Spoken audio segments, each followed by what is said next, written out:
अस्सलामुअलैकुम guys, welcome to Ajna med talks channel.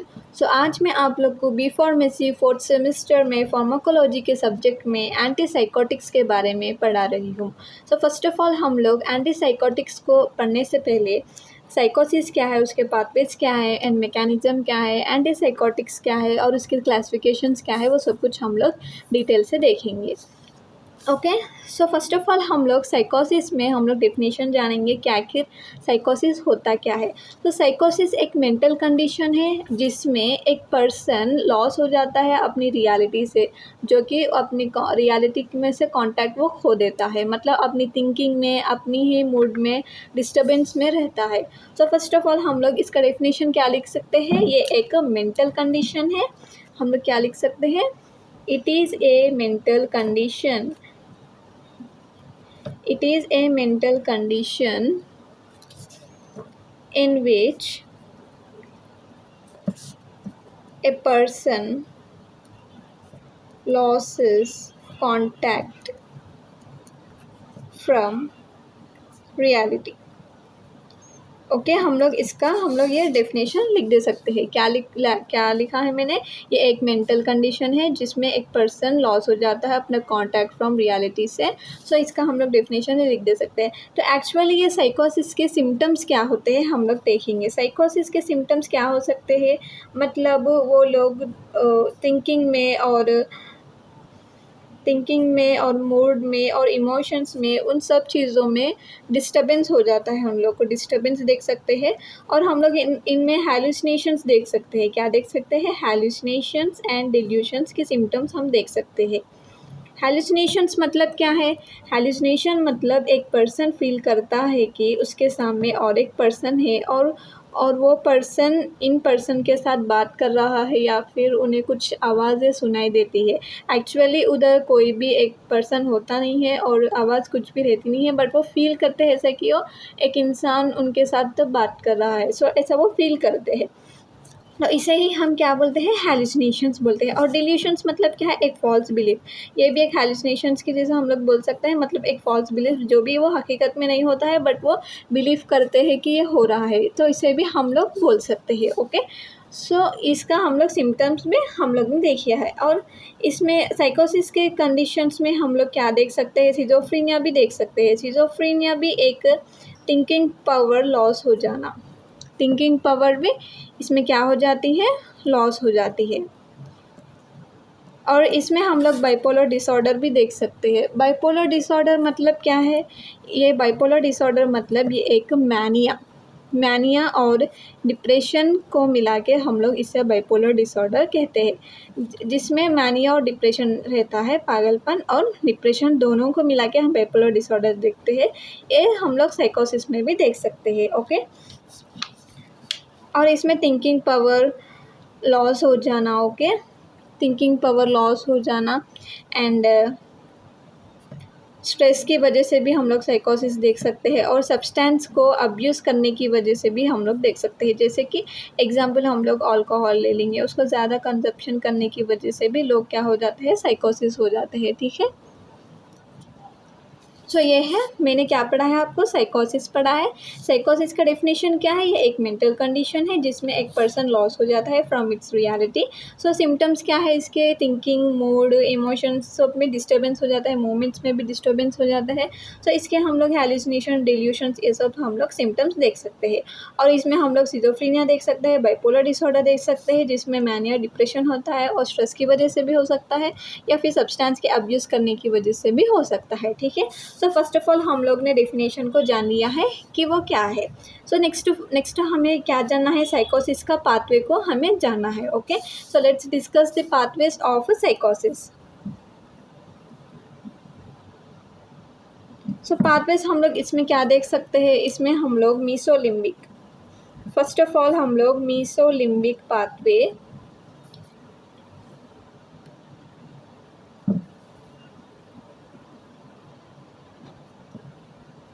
Second one mesocortical pathway,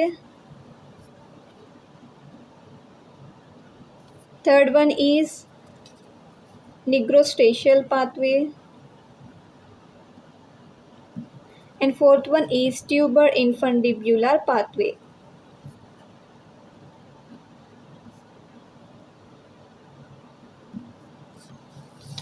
तो हम लोग ये सब कुछ हम लोग देख सकते हैं। तो ये क्या है साइकोसिस के पाथवे से, first of all mesolimbic pathway, mesocortical pathway, nigrostriatal pathway and tuber infundibular pathway. Okay, so first of all हम लोग मीसोलिम्बिक पाथवे के बारे में हम लोग जानेंगे। सो मीसोलिम्बिक पाथवे का लोकेशन क्या है, इसका लोकेशन क्या है? ये VTA of mid brain to the nucleus accumbens, to the nucleus accumbens in limbic system में ये लोकेटेड है। एक्चुअली VTA मतलब क्या है? VTA मतलब वेंट्रल टेगमेंटल एरिया है। क्या है? Ventral tegmental area. Ventral tegmental area मतलब ये एक ग्रुप ऑफ न्यूरॉन्स है जो कि ये डोपामाइन को रिलीज़ करता है। डोपामाइन भी एक क्या है, आप लोग जानते होंगे, ये एक न्यूरोट्रांसमीटर है जो कि कहाँ पर प्रेजेंट होता है? ये CNS में प्रेजेंट होता है, राइट? CNS में प्रेजेंट होता है। सो ये क्या करता है? VTA जो कि मिड ब्रेन में होता है, ये डोपामाइन को रिलीज़ करता है। सो हम लोग के क्या देखे, अब हम लोग मीसोलिम्बिक के बारे में देखे। मीसोलिम्बिक का लोकेशन क्या है? From ventral tegmental area of mid brain to the nucleus accumbens in the limbic system. Okay, so let's discuss the functions of mesolimbic. Mesolimbic pathway के एक्चुअली फंक्शन क्या है? मतलब एक रिवॉर्ड फील कराना और मोटिवेशन देना एंड इमोशन, इन सब चीज़ों के लिए रिस्पॉन्सिबल है। मतलब जब तक ये मीसोलिम्बिक पाथवे नॉर्मली फंक्शन कर रहा होगा, जब ये नॉर्मल फंक्शंस देगा जैसे कि रिवॉर्ड या pleasure and motivation and emotions हम लोग को ये फील कराएगा। ओके, सो इसके ये फंक्शंस है। और इसका इफ़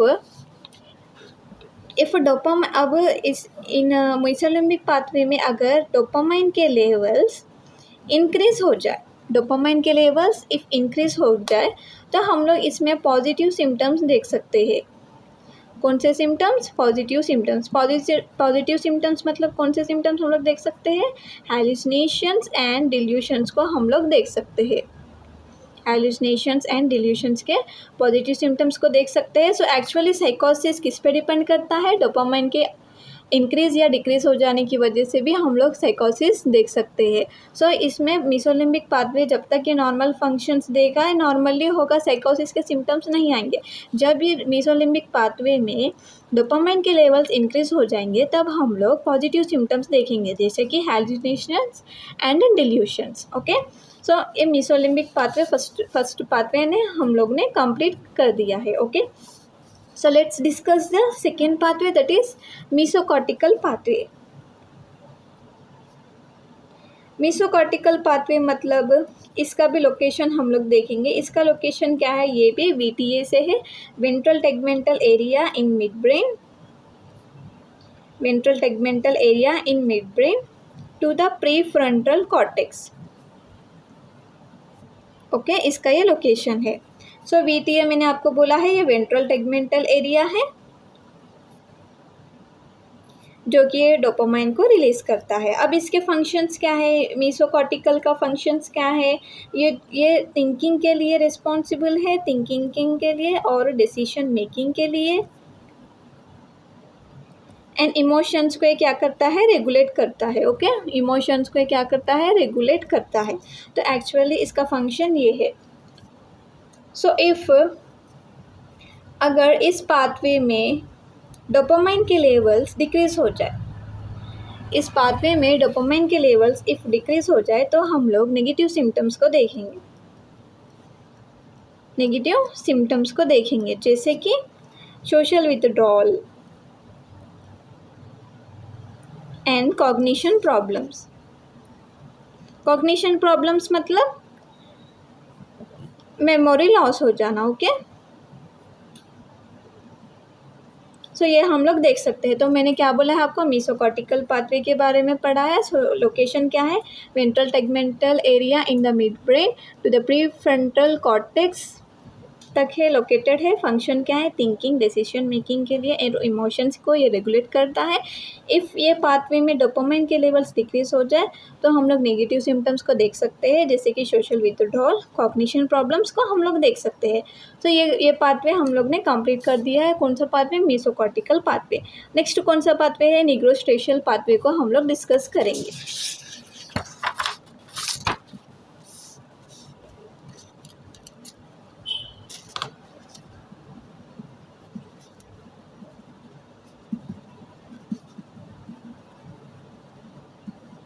ओके, सो निग्रोस्ट्रेशियल पाथवे का लोकेशन क्या है। निग्रोस्ट्रेशियल का पाथवे का लोकेशन आप लोग इस नेम से ही आप लोग जान सकते हैं कि इसका लोकेशन क्या है। ओके,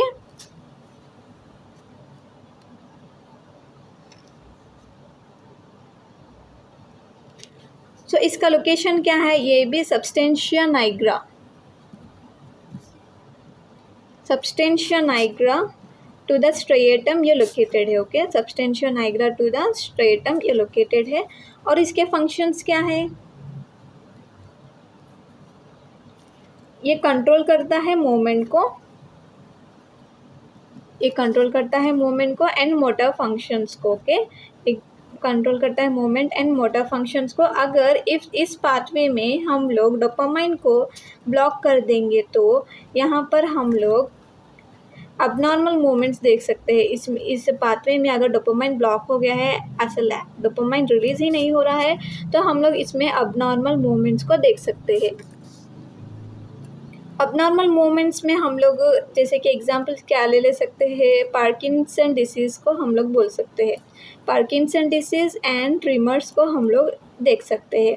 ये कब देख सकते हैं, जब ये डोपामाइन ब्लॉक हो जाए तो हम लोग ये देख सकते हैं। ओके, सो ये है निग्रोस्ट्रेशियल पाथवे। मैंने क्या बोला है, इसका लोकेशन बोला है। इसका location substantia Niagara in the mid brain. ये भी किस में प्रेजेंट होता है, ये भी मिड ब्रेन में प्रेजेंट होता है।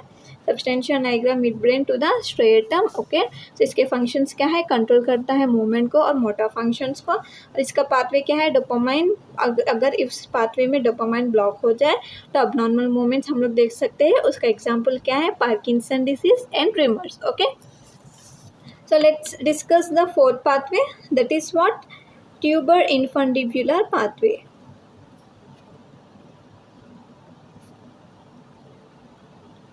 So tuber-infundibular pathway क्या है, इसका लोकेशन क्या है, इसका location from hypothalamus to the pituitary gland हम देख सकते हैं।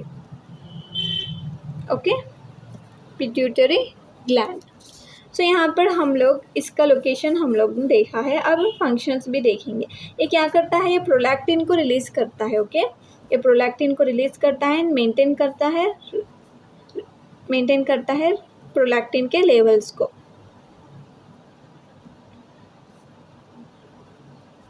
ये प्रोलैक्टिन क्या करता है, मिल्क को सिक्रेट करता है। सो इसका फंक्शंस है।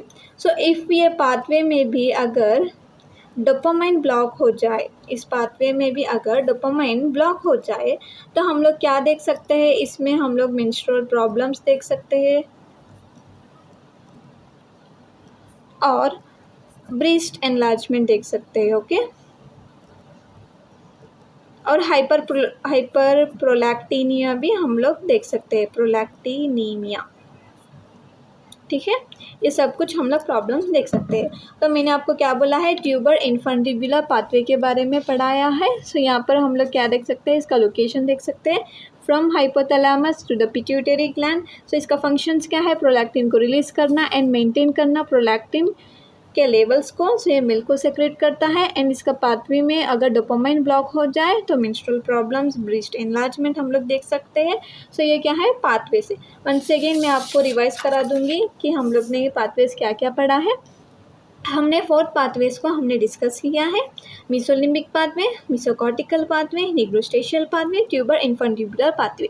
ये सब कुछ साइकोसिस के पाथवेज है। Okay, so first of all mesolimbic pathway का लोकेशन क्या है, ventral tegmental area of mid brain to the nucleus accumbens in the limbic system. Okay, so ये वेंट्रल टेगमेंटल एरिया क्या है, ये एक ग्रुप ऑफ न्यूरॉन्स है जो कि डोपामाइन को रिलीज़ करता है। ये एक न्यूरोट्रांसमीटर है और इसके फंक्शंस क्या है, रिवॉर्ड, मोटिवेशन और इमोशंस को रेगुलेट करना, ये इसका फंक्शन है। ओके, अगर इस पाथवे में डोपामाइन इंक्रीज हो जाए तो यहाँ पर हम लोग पॉजिटिव सिम्टम्स को देख सकते हैं, जैसे कि हैलुसिनेशंस, डिल्यूशंस को हम लोग देख सकते हैं। Okay, so next pathway is what, mesocortical pathway.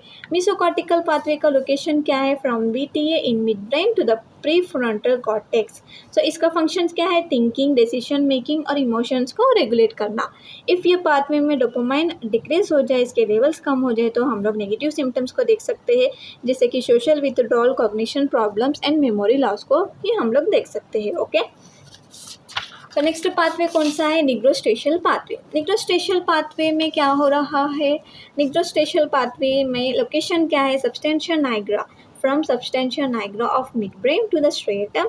In function, इसका फंक्शंस क्या है, कंट्रोल करना है मूवमेंट को और मोटर फंक्शंस को। और इस पाथवे में अगर डोपामाइन ब्लॉक हो जाए तो हम लोग अबनॉर्मल मूवमेंट्स देख सकते हैं, जैसे कि Parkinson disease and tremors. Okay, so tuber infundibular pathway में, हाँ ये लास्ट पाथवे है साइकोसिस का।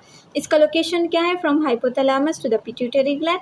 इसका फंक्शंस क्या है, ये प्रोलैक्टिन को रिलीज करता है एंड मेंटेन करता है प्रोलैक्टिन के लेवल्स को। सो इफ़ इस पाथ में डोपामाइन ब्लॉक हो जाए, अगर डोपामाइन ही रिलीज ना हो, तो हम लोग मेंस्ट्रुअल प्रॉब्लम्स, ब्रेस्ट एनलार्जमेंट, ऐसे हम लोग प्रॉब्लम्स को हम लोग देख सकते हैं। ओके, तो हमने क्या कंप्लीट किया है, हमने पाथवे को कंप्लीट किया है। ओके, डेफिनेशन को कंप्लीट किया है, पाथवे को कंप्लीट किया है। अब हम लोग जानेंगे जनरल मैकेनिज्म क्या है साइकोसिस का। Okay, so let's discuss the mechanism of psychosis. So I think इस पाथवे से आप लोग जान गए हैं कि इसका क्या है, मतलब किस वजह से इसका मैकेनिज्म हम लोग देख सकते हैं। साइकोसिस किसकी वजह से आ रही है, आप लोग अभी देखा है इस पाथवे में आप लोग ने देखा है कि डोपामाइन की वजह से ये सब कुछ सिम्टम्स आ रहे हैं, जो भी प्रॉब्लम्स हम लोग देख सकते हैं। तो इसका एक्चुअल मैकेनिज्म हम लोग क्या देख सकते हैं, डोपामाइन की एबनॉर्मलिटी की वजह से बोल के हम लोग एक रीज़न लिख दे सकते हैं साइकोसिस का जनरल मैकेनिज्म में। ओके, डोपामाइन की एबनॉर्मलिटी मतलब डोपामाइन की एक्टिविटी इंक्रीज हो जाना, डोपामाइन की एक्टिविटी इंक्रीज हो जाना या फिर डोपामाइन की एक्टिविटी डिक्रीज हो जाना। तो डोपामाइन की एक्टिविटी इंक्रीज हो जाए तो हम लोग क्या देख सकते हैं, मेसोलिम्बिक पाथवे में, मेसोलिम्बिक पाथवे में क्या देख सकते हैं हम लोग, हैलुसिनेशंस एंड डिल्यूशंस देख सकते हैं ना, पॉजिटिव सिम्टम्स हम लोग देख सकते हैं, राइट। सो इफ़ यहाँ पर डोपामाइन की एक्टिविटी डिक्रीज हो जाए तो हम ये किसमें देखा है, हमने मेसोकॉर्टिकल पाथवे में देखा है, राइट। सो इफ़ इसमें हो गया तो हम लोग क्या देखा है, नेगेटिव सिम्टम्स को देखा है, जैसे कि social withdrawal and cognition problems को हमने देखा है। तो इसका मैकेनिज्म आप लोग बोल सकते हैं, इफ़ आपको किसी ने पूछा हो या फिर एग्ज़ाम में पूछा हो कि एक्चुअली साइकोसिस का जनरल मैकेनिज्म क्या है, तो आप लोग एक लिख सकते हैं, डोपामाइन की एक्टिविटी इंक्रीज़ हो जाने की वजह से या फिर डोपामाइन की एक्टिविटी डिक्रीज़ हो जाने की वजह से। ये आप लोग रीज़न लिख दे सकते हैं और किस पाथवे में हो रहा है और इसमें पॉजिटिव सिम्टम्स है या नेगेटिव सिम्टम्स है, ये एक आप लोग मैकेनिज्म लिख दे सकते हैं। सो नेक्स्ट वन हम लोग क्या लिख सकते हैं, सेरोटोनिन अबनॉर्मलिटी भी लिख सकते हैं, सेरोटोनिन अबनॉर्मलिटी। सेरोटोनिन अबनॉर्मलिटी मतलब इफ़ सेरोटोनिन एक न्यूरोट्रांसमीटर है जो कि 5-HT2A रिसेप्टर से बाइंड होना है। सो इफ़ ये भी ब्लॉक हो जाए तो यहाँ पर क्या हो जाएगा, सेरोटोनिन्स के लेवल्स भी कम हो जाएंगे। सेरोटोनिन्स के लेवल जब भी कम हो जाएंगे, जब हम लोग मूड डिस्टर्बेंस हम लोग देख सकते हैं या फिर ओके, सो मूड डिस्टर्बेंस देख सकते हैं, जैसे कि हम लोग साइकोसिस में हम लोग देखते हैं मूड डिस्टर्बेंस बहुत रहता है साइकोसिस के पीपल्स में। सो ये एक दूसरा रीज़न आप लिख सकते हैं मैकेनिज्म में। सो थर्ड रीज़न क्या है, आप थर्ड रीज़न क्या लिख सकते हैं, ग्लूटामेट का डिसफंक्शन हो जाना। ग्लूटामेट का डिसफंक्शन हो जाना मतलब ग्लूटामेट इंक्रीज़ हो जाता है या फिर डिक्रीज़ हो जाता है। ग्लूटामेट के लेवल्स इंक्रीज़ और डिक्रीज़ हो जाने की वजह से हम लोग ग्लूटामेट के लेवल्स इंक्रीज़ और डिक्रीज़ हो जाने की वजह से भी हम लोग साइकोसिस देख सकते हैं। उसमें भी हम लोग पॉजिटिव एंड नेगेटिव सिम्टम्स को देख सकते हैं। Okay, positive and negative symptoms को देख सकते हैं,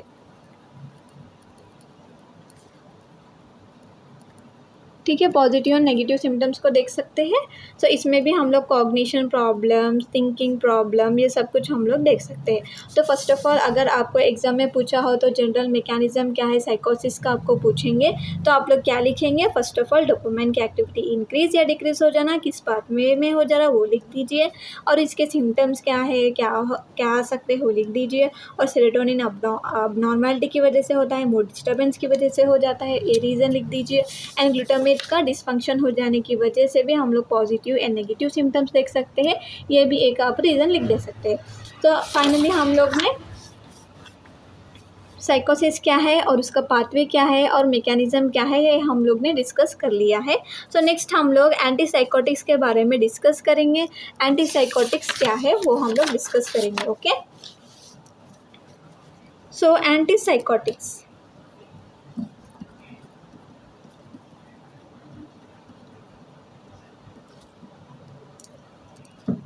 एंटीसाइकोटिक्स क्या है? एंटीसाइकोटिक्स मतलब जो भी हम लोग ड्रग्स यूज़ कर रहे हैं साइकोसिस के सिम्टम्स को ट्रीट करने के लिए, तो हम लोग उसे क्या बोलते हैं? एंटीसाइकोटिक्स बोलते हैं। तो ये ओनली क्या करेगा? सिम्टम्स को ही ये क्यूर करेगा। ये ड्रग्स जो भी एंटीसाइकोटिक्स में होंगे ये ओनली सिम्टम्स को क्यूर करेंगे, बट ये ट्रीटमेंट को ये मतलब टोटली साइकोसिस को ये ट्रीट नहीं करेंगे। ठीक है, साइकोसिस की ट्रीटमेंट ये नहीं करेंगे। ओके, ओनली ये सिम्टम्स को क्यूर करेंगे।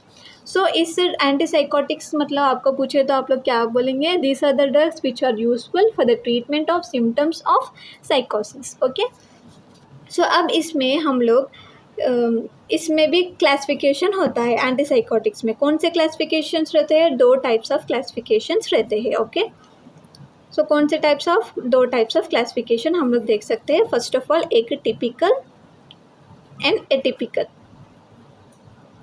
टिपिकल एंड एटिपिकल देख सकते हैं। टिपिकल को हम फर्स्ट जनरेशन ड्रग्स भी बोल सकते हैं। ओके, फर्स्ट जनरेशन ड्रग्स बोल सकते हैं। एंड एटिपिकल को हम सेकेंड जनरेशन ड्रग्स बोल सकते हैं। Okay, second generation drugs. So typical के ड्रग्स में आपको शॉर्ट फॉर्म में मतलब टिपिकल के ड्रग्स का एक मिनोमिक की जैसा मतलब शॉर्ट फॉर्म में HFCT ऐसा आप लोग याद रख लीजिए। ओके, HFCT मतलब इसमें भी टिपिकल में 2 टाइप्स रहते हैं, मतलब हाइपोटेंसी वाले ड्रग्स रहते हैं एंड लो पोटेंसी वाले भी ड्रग्स रहते हैं। सो हाइपोटेंसी वाले ड्रग्स में HF मैं आपको अभी बोलूँगी कि इसका फुल फॉर्म क्या है, मतलब ड्रग्स के नेम्स क्या है। HF ऐसा आप याद रख लीजिए, और CT जो से कि लो पोटेंसी के लिए हम लोग लिख सकते हैं। ओके, सो HFCT मतलब कौन से ड्रग से? H मतलब क्या है? हैलोपेरिडोल। एंड F मतलब क्या है? फ्लूफिनाजिन। एंड C मतलब C से क्लोरप्रोमाजिन। एंड T से थियोरिडाजिन। तो अगर आपको क्लासिफिकेशन पूछेंगे कि एंटीसाइकोटिक्स का क्लासिफिकेशन क्या है, तो आप लोग क्या लिखेंगे? टिपिकल एंड एटिपिकल है बोल के आप लोग लिखे फिले। ओके, सो टिपिकल फर्स्ट जनरेशन ड्रग्स है and atypical second generation drugs है। टिपिकल में 2 टाइप्स होते हैं, हाइपोटेंसी एंड लो पोटेंसी। इफ़ आपको ये ड्रग्स के नेम्स याद रखना है तो HFCT ऐसा आप लोग कोडवर्ड के जैसा याद कर लीजिए। तो H से हैलोपेरिडोल, H से हैलोपेरिडोल, F से फ्लूफिनाजिन, C से क्लोप्रोमाजिन एंड T से थियोरिडाजिन ऐसा आप लोग लिख दीजिए। ओके, सो एक्चुअली ये टिपिकल टाइप ऑफ ड्रग्स के एक्चुअली मैकेनिज्म क्या है? ये टिपिकल ड्रग्स क्या करते हैं एक्चुअली, मतलब ये D2 रिसेप्टर को ब्लॉक करते हैं। D2 रिसेप्टर किसका रिसेप्टर है? डोपामाइन का रिसेप्टर है। यस, ये डोपामाइन का रिसेप्टर है जो कि ये D2 रिसेप्टर को ब्लॉक कर देते हैं, जिसकी वजह से डोपामाइन आके रिसेप्टर को बाइंड नहीं करेगा, जिससे पॉजिटिव सिम्टम्स जो भी होंगे ना वो रिड्यूस हो जाएंगे। पॉजिटिव सिम्टम्स को क्या कर देगा? ये रिड्यूस कर देगा। जैसे कि आप लोग ने पढ़ा है पॉजिटिव सिम्टम्स मतलब कौन से हैं? हैलुसिनेशंस एंड डिल्यूशंस। तो ये हैलुसिनेशंस एंड डिल्यूशंस को भी ये रिड्यूस कर देगा। तो मैंने क्या बोला है आपको? टिपिकल टाइप्स ऑफ ड्रग्स रहते हैं। टिपिकल मतलब फर्स्ट जनरेशन ड्रग्स भी बोल सकते हैं। इसका कोड वर्ड आप लोग याद रख लीजिए। ड्रग्स याद रखने के लिए HFCT से याद रख लीजिए। HF मतलब हाइपोटेंसी, CT मतलब लो पोटेंसी। इधर मैंने ड्रग्स के नेम्स लिख दिए हैं। और इसका मैकेनिज्म क्या है? मतलब D2 रिसेप्टर को ब्लॉक कर देता है, जिसकी वजह से डोपामाइन एक न्यूरोट्रांसमीटर है जो कि आके D2 रिसेप्टर को बाइंड नहीं करेगा, जिसकी वजह से डोपामाइन की अबनॉर्मलिटी डिक्रीज हो जाएगी और इसकी वजह से हैलुसिनेशंस एंड डिल्यूशन जैसे पॉजिटिव सिम्टम्स रिड्यूस हो जाएंगे। ओके, सो नाउ हम लोग एटिपिकल ड्रग्स के बारे में देखेंगे।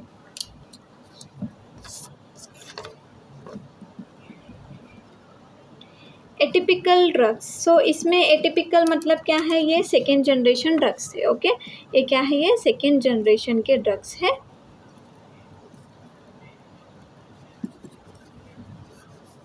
अब इसमें आप लोग एक कोड वर्ड याद रख सकते हैं, इसमें हाइपोटेंसी और लो पोटेंसी वैसा नहीं है। ओके, सो यहाँ पर OQRAC ऐसा आप लोग कोड वर्ड याद रख लीजिए। फर्दर ड्रग्स के नेम्स याद रखने के लिए जस्ट मैं आपको ऐसा याद रखने के लिए बोल रही हूँ।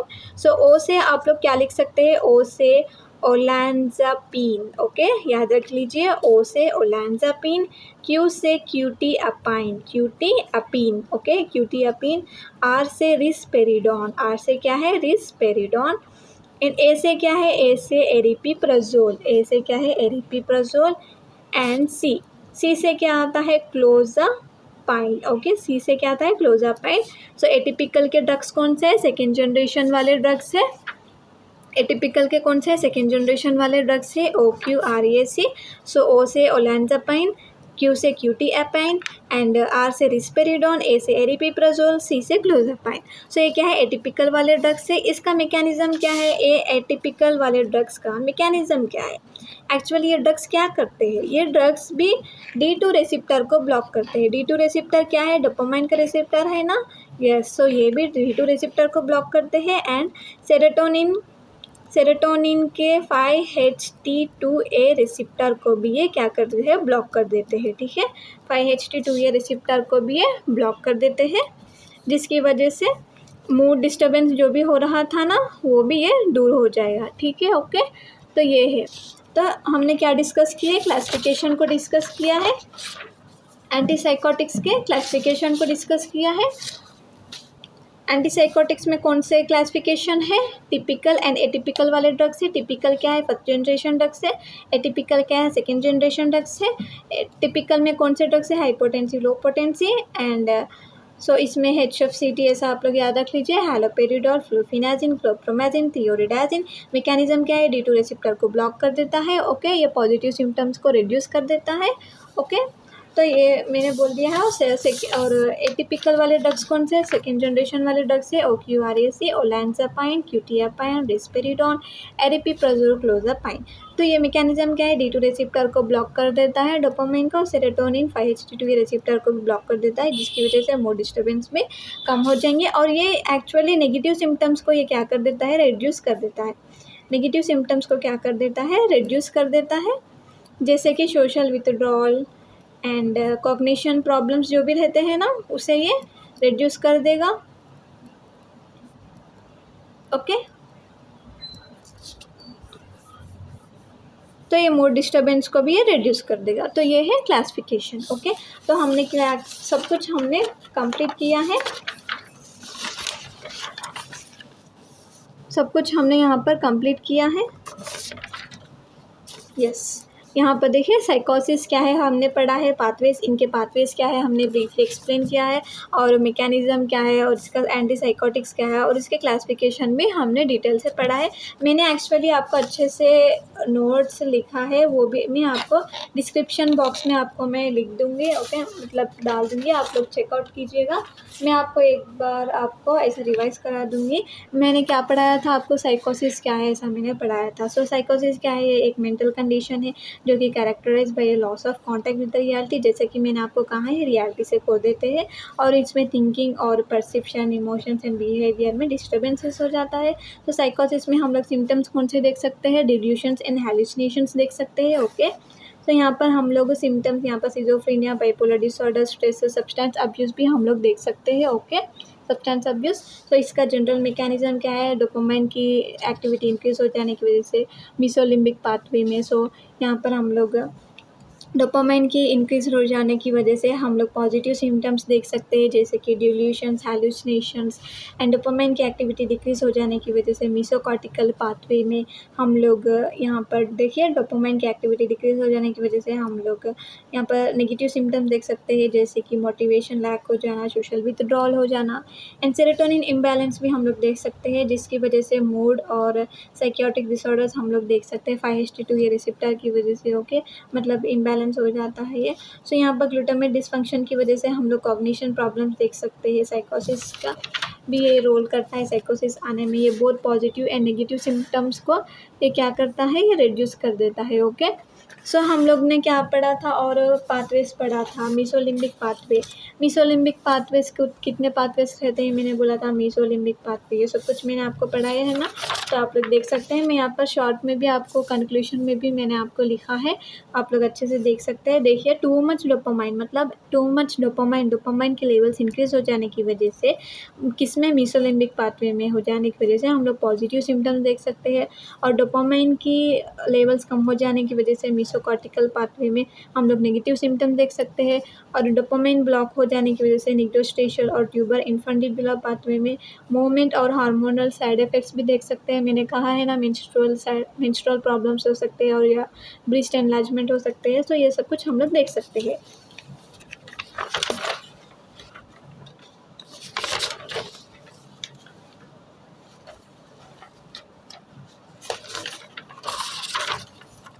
एंड यहाँ पर मैंने आपको एंटी साइकोटिक्स के बारे में पढ़ाया है, राइट। सो इसमें क्लासिफिकेशन आप लोग देख सकते हैं, typical anti psychotics, atypical anti psychotics मैंने दिया है, राइट। सो इसमें ड्रग्स भी मैंने अच्छे से लिख दिया है, आप लोग चेकआउट कर सकते हैं, नोट्स में अपलोड कर दूँगी। सो यहाँ पर यूजेस देखिए, सिजोफ्रेनिया के लिए यूज़ कर सकते हैं हम लोग typical types of drugs, bipolar disorder के लिए, एक्यूट साइकोसिस के लिए, डिलीरियम के लिए भी हम लोग यूज़ कर सकते हैं। डिलीरियम मतलब क्या है, कन्फ्यूजन के लिए हम लोग यूज़ कर सकते हैं। बहुत सारे लोगों में साइकोसिस के पीपल में हम लोग कन्फ्यूजन देख सकते हैं। तो यहाँ पर सीवियर एजिटेशन मतलब क्या है, एजिटेशन मतलब यहाँ जैसे कि वॉमिटिंग्स फील कराना या फिर एंजाइटी, नर्वसनेस हो जाना, उन सबको हम लोग यहाँ पर गैस्ट्रिक प्रॉब्लम जो भी होते हैं या फिर रैपिड, यहाँ पर आप लोग देख सकते हैं इनेबिलिटी टू सिट, ऐसे सब कुछ हम लोग ट्रीट कर सकते हैं। ओके, सो यहाँ पर एंटी एमिटिक्स के लिए भी हम लोग यूज़ कर दे सकते हैं, स्पेशली हैलोपेरिडोल। तो मैंने आपको ईजी वे में सब कुछ अच्छे से लिख दिया है, आप लोग चेकआउट कर सकते हैं। ओके, सो यहाँ पर भी मैंने आपको टिपिकल में मतलब टिपिकल के ड्रग्स में मैंने आपको फार्माकोलॉजिकल एक्शंस भी मेंशन कर दिया है। Pharmacological actions, antipsychotics effect, sedation, anti emetics मैंने दिया है। ये सब क्या है, फार्माकोलॉजिकल एक्शंस है टिपिकल के। सो एडवर्स इफेक्ट्स आप लोग देख सकते हैं, सेडेशन होगा मतलब ज़्यादा डोज इंक्रीज हो जाने की वजह से हम लोग सेडेशन भी देख सकते हैं। एंटीकोलिनर्जिक इफेक्ट्स जैसे कि dry mouth, blood vision, constipation भी हो सकता है, और ऑर्थोस्टोटिक हाइपोटेंशन देख सकते हैं। हाइपरप्रोलैक्टिनिमिया मैंने कहा है ना, ये किस में है, ट्यूबर इन्फेंट्यूबुलर पाथवे में है ना। अगर इसमें डोपामाइन ब्लॉक हो जाए तो हम लोग हाइपरप्रोलैक्टिनिमिया देख सकते हैं, और इसमें हम लोग न्यूरोलेप्टिक मैलिग्नेंट सिंड्रोम भी देख सकते हैं। ये रेयर देख सकते हैं हम लोग ये कंडीशन, जैसे कि मजिल रिजिडिटी हो जाना, मतलब वो मजिल टाइटनेस हो जाना, वैसा हम लोग देख सकते हैं। Okay, next one is atypical, मैंने आपको पढ़ाया है ना, ये क्या है, सेकेंड जनरेशन ड्रग्स है, जैसे कि OQRAC मैंने कहा है ना, OQRAC।